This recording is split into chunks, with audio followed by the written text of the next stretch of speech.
I feel like the Lord kind of just humbled me about this message today. When you're trying to follow God and you're a Christian and you're trying to grow closer to the Lord, you realize that all of us have spiritual gifts, and a lot of us want the more desirable ones, I guess you could say, like prophecy or speaking in tongues or being able to teach people. And for me, one of my gifts is teaching. Definitely is one of my spiritual gifts, but I just realized, like, reading through 1 Corinthians 13, and I've read through this chapter plenty of times, but I guess I just never really thought of it as deep as this. When reading through 1 Corinthians 13, you read through verses 1 through 3, it tells us, "If I speak human or angelic tongues but do not have love, I am a noisy gong or a clanging cymbal.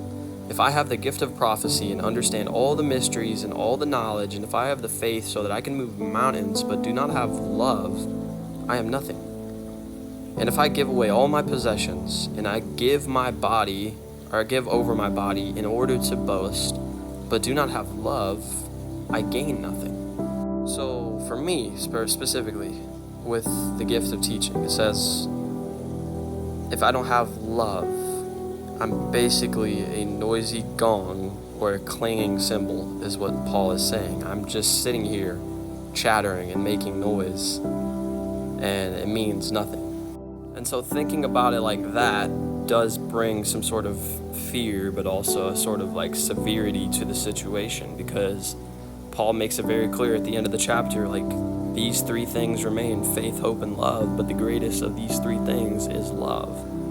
So, like, the most important fruit in the Christian walk, or I guess pillar of our foundation, is love. We could be doing everything in faith, or have all the knowledge in the world, or know everything, or be speaking and have these great gifts to teach, and you could be the best teacher in the world. But if you don't have love, it quite literally, he says, you gain nothing, or I am nothing. So I guess when I read through this and I thought about this,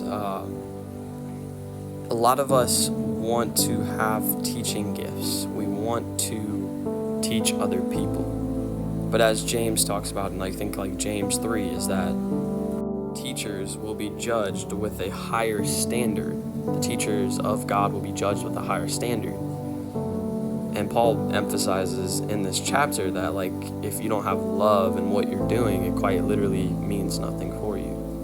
He calls us a noisy gong or a clanging cymbal. You're just making noise, basically.